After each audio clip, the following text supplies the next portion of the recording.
All of you are happy? All of you are very prospective with your success? Confident in what you want and how you reach? Thank you so much. Sir, ఇంక నేను మాట్లాడవలసిన అవసరం లేదు. All of them are very confident అంట.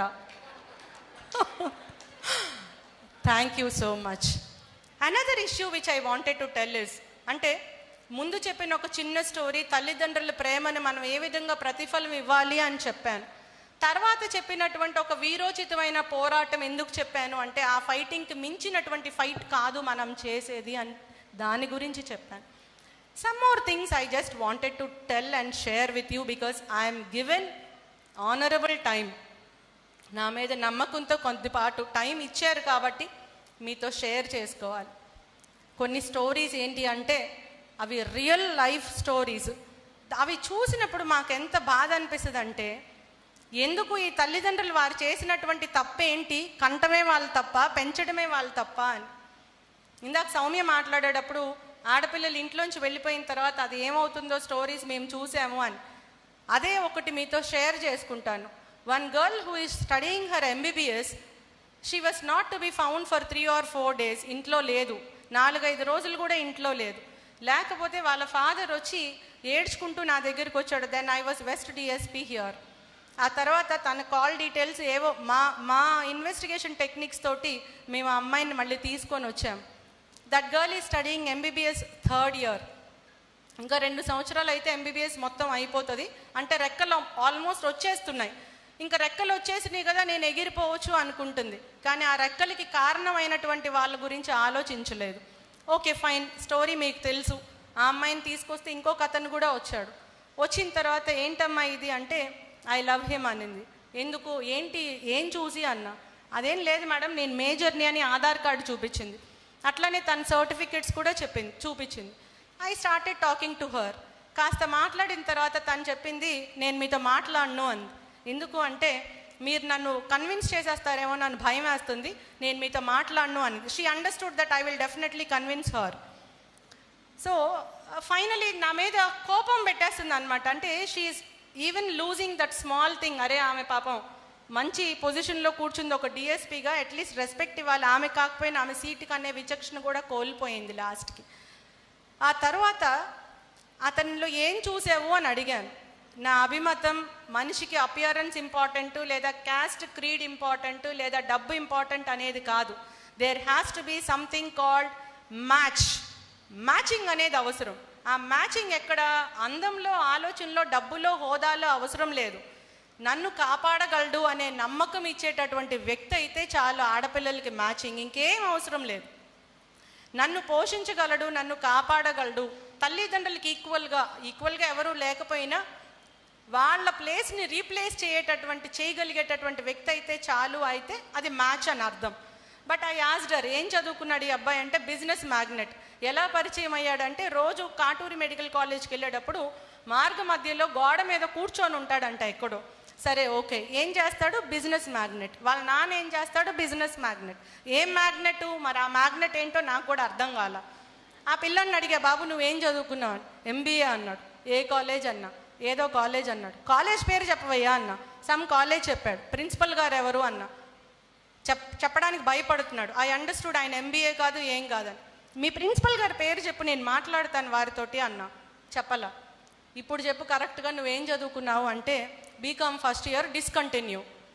మరి ఆ అమ్మాయిని అడిగాను, బిజినెస్ మ్యాగ్నెట్ అన్నావు కదమ్మా అని. ఓకే మేడం, అయితే ఏంటి అంది నన్ను. Finally I asked about his father. మీ నాన్న ఎక్కడ బిజినెస్ మ్యాగ్నెట్, ఏం బిజినెస్ చేస్తాడు అంటే, అతనికి పాపం కళ్ళు కనిపించవు, ఇంట్లో ఒక పేషెంట్ అతను. ఫైనల్గా మా టైప్ ఆఫ్ ఇంటరాగేషన్ చేస్తే తెలిసింది ఏంటంటే, totally that fellow has cheated her. ఆ అమ్మాయిని అడిగాను, చూస్తే కూడా తెలిసిపోతుంది అతను స్మోక్ చేస్తాడని, పాన్ పరాగులు అవి తింటాడని కూడా తెలిసిపోతుంది కదమ్మా. మరి ఇట్లాంటి అతన్ని నువ్వు మెడికల్ కాలేజీలో 3rd year MBBS చదువుతున్నావు, నువ్వు ఎట్లాగా అంటే, నాకు అతన్ని బాగు చేసుకునేటటువంటి కెపాసిటీ ఉంది, నమ్మకం ఉంది మేడం అంది. అబ్బో చాలా గ్రేట్. అంటే సినిమాలో హీరోయిన్స్ చెప్తారు కదా, అదే నిజం అనుకునేటటువంటి స్టేజ్లో తను ఉంది. చాలా గ్రేట్, మంచిదమ్మా, నీ నమ్మకాన్ని నేను ఎక్కడ వమ్ముపరచను, ఫైన్. సరే, ఇప్పుడు ఏం చూసి వెంటనే నీ తల్లిదండ్రుల్ని వదిలేసి అతనితో వెళ్ళిపోతావు అంటే, నేను మేజర్ని మేడం, మీరు నన్ను ప్రశ్నించే హక్కు మీకు ఎక్కడుంది, నేను కోర్టులో ఫైల్ చేస్తాను అది ఇదని కొంచెం గట్టిగా మాట్లాడింది. అంటే చదువుకుంటుంది కదా, అందుకోసమే. I asked her only one question. రాజ్యాంగము నీకు 18 సంవత్సరాలు వచ్చింది కాబట్టి నీ నిర్ణయం నువ్వు తీసుకునే హక్కు నీకు ఇచ్చింది, తప్పు లేదు. నువ్వు ఎవరికి ఓటేస్తావో ఆ హక్కు నీకు ఇచ్చింది, తప్పు లేదు. నువ్వు ఎవరితో లైఫ్ షేర్ చేసుకుంటావో ఆ హక్కు నీకు ఇచ్చింది, తప్పు లేదు. నువ్వేం చదువుకోవాలనుకుంటున్నావో, ఏ ఉద్యోగం చేయాలనుకున్నావో ఆ హక్కు కూడా నీకు ఇచ్చింది రాజ్యాంగం, తప్పు లేదు. కానీ తల్లిదండ్రుల్ని చీట్ చేయొచ్చు, వాళ్ళ గుండెల మీద తన్ని నువ్వు ఎవరితో అయినా వాళ్ళతో వెళ్ళిపోవచ్చు. వాళ్ళ నమ్మకాన్ని కాల రాసేటటువంటి హక్కు ఏ రాజ్యాంగంలో ఇచ్చింది అని అడిగాను. ఆన్సర్ లేదు. Go now you fight any court of law, నీకు ఇష్టమైన కోర్టులో నువ్వు ఫైల్ చేయి. నేను పర్సనల్గా అపియర్ అయ్యి అదే కోర్టు జడ్జి గారికి చెప్తాను ఏ హక్కు రాజ్యాంగాన్ని తల్లిదండ్రుల్ని మోసం చేసేటటువంటి హక్కు ఏ ఆర్టికల్ కింద ఇచ్చింది అని అడుగుతాను. Now you go and file the suit అని అన్నాను. Then she started crying. I'm very sorry అని చెప్పింది. ఈ సారీ నువ్వు నాకు కాదు చెప్పాల్సింది, నీ మీద నమ్మకం పెట్టుకొని నీ తల్లిదండ్రులకు చెప్పు. బికాస్ వాళ్ళ పేరెంట్స్ చెప్తున్నారు ఎంత కష్టపడి ఆ అమ్మాయిని చదివించారు అని. ఇంట్లో 4 పిల్లలు ఉంటే ఈ అమ్మాయి ఒక్కతే MBBS చదువుతుంది. దానికోసం ఆ అమ్మాయి కోసం వాళ్ళందరూ ఒక రూమ్లో ఉండి ఈ అమ్మాయి ఒక్కదానికోసం ఒక రూమ్ ఇచ్చారంట. బికాస్ పెద్ద చదువు చదువుతుంది కాబట్టి తన కోసం సెపరేట్ బెడ్, తన కోసం రీసెంట్గా AC పెట్టించారు. And now since she is coming out after completion of her MBBS and she can earn her own money, she got independence or freedom to go away from that family. ఎందుకు వెళ్ళిపోవాలనుకుంటున్నావు అంటే ఆ ఇల్లు చాలా ఇరుగ్గా ఉంది, నాకు వాళ్ళని చూస్తేనే అసహ్యంగా ఉంది, ఎంతసేపు గొడవలు, తినటానికి తిండి కూడా లేదు. ఇదే answer. Who gave, which constitution gave that right? I really don't understand. ఒక్కసారి నేను నీకు ఇష్టమైనటువంటి కోర్టులో నువ్వు ఫైల్ చేసుకో. ఆ కోర్టులో ఉన్నటువంటి జడ్జి గారికి కూడా పిల్లలు ఉన్నారు, ఆ పిల్లలు కూడా నీలాగే నాకు రాజ్యాంగం హక్కు ఇచ్చింది అంటే ఆయన మనసులో వచ్చేటటువంటి ఆలోచన కూడా ఇదే. ఏ రాజ్యాంగం కూడా తల్లిదండ్రుల ఆలోచనల్ని, వాళ్ళు మన మీద పెట్టుకున్నటువంటి నమ్మకాన్ని కాల రాసేటటువంటి హక్కు ఇవ్వదు, ఇవ్వలేదు కూడా. Now it is our duty to again think that ఏ రాజ్యాంగంలో అయితే హక్కులు ఇచ్చారో, ప్రాథమిక హక్కులు, ఫండమెంటల్ రైట్స్ అనేవి పొందుపరిచి ఉన్నాయో అదే రాజ్యాంగంలో పక్క చాప్టర్లోనే ఇంకొకటి ఇచ్చారు. ఏంటది? ఫండమెంటల్ రైట్స్ పెట్టిన తర్వాత నెక్స్ట్ చాప్టర్లో ఏముంటాయి? ప్రాథమిక బాధ్యతలు, fundamental duties. All fundamental rights are always coupled with fundamental duties. Then why are we forgetting the fundamental duties, which is very, very foundation to prove that we are human beings? మనుషులని మనం నిరూపించుకోవాలంటే కేవలం హక్కుల గురించి ఆలోచిస్తే సరిపోదు, బాధ్యతల గురించి గుర్తించాలి, గుర్తెరిగి ప్రవర్తించాలి. అది మనం విస్మరించకూడదు. ఎప్పుడైతే ఆ ఫండమెంటల్ డ్యూటీస్ అనేది విస్మరించకుండా తెలుసుకొని నడుస్తామో, we will be successful as a daughter, we will be successful as a sister, we will be successful as a student, we will be successful as a wife, mother, grandmother, daughter in law, everywhere. అటు professional లైఫ్లో, personal లైఫ్లో రెండిట్లో కూడా success ఉండాలి అంటే మనకు కావాల్సింది ఏంటంటే మన హక్కులతో పాటు మన బాధ్యతలు. Always fundamental rights in which ever constitution you take under the sun, the fundamental rights are coupled with fundamental duties. ప్రాథమిక హక్కులతో పాటు పక్కనే ఉండేవి, మనల్ని ఎప్పుడు పొడుస్తూ ఉండేవి ప్రాథమిక బాధ్యతలు. ఈ ప్రాథమిక హక్కులతో పాటు ప్రాథమిక బాధ్యతలు గుర్తించాలంటే మనకు కావాల్సింది clarity of thoughts. Wherever I go, whichever college I address, I only speak more about clarity of thoughts. ఆ క్లారిటీ ఆఫ్ థాట్స్ ఏంటి అంటే మనం ఎంచుకున్నటువంటి రోల్లో కానీ, మనం ఎంచుకున్నటువంటి గోల్లో కానీ క్లారిటీ ఉండాలి. మనం చదివేటటువంటి చదువులో కూడా క్లారిటీ ఉండాలి. దాని మీద బేసిక్స్ మీద పటుత్వం ఉండాలి. ఇందాక ఒక సార్ మాట్లాడారు. He told you have to have lot of strong foundation on the language which you speak. Along with that, what you have to have is the clarity in your basics. అది ముందు స్కూల్లోనే రావాలి. ఒకవేళ స్కూల్లో రాకపోయినా ఇప్పుడు కూడా ఏమీ మించిపోయింది లేదు.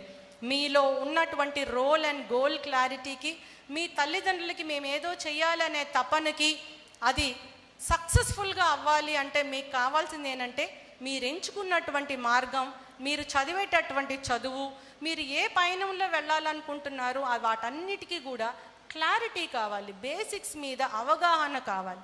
When we call what are the 2 elements of democracy అని ఎవరన్నా మనల్ని అడిగారు అనుకోండి, స్టోరీలు చెప్పి 10 పేజీలు రాయొచ్చు, కానీ only 2 things which we have to tell are democracy అనగానే we have to tell it is nothing but the principle of equality and it is nothing but the principle of universal adult franchise అని చెప్పగలిగేటటువంటి clarity మనకు కావాలి.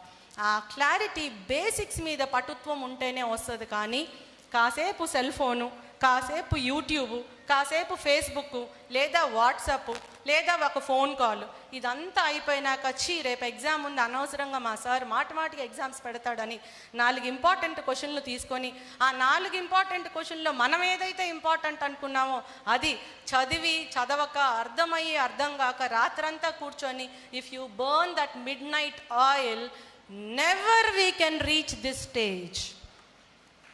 You have to have the clarity of your thoughts, the clarity of what we speak, the clarity of what we think, the clarity of first what we are.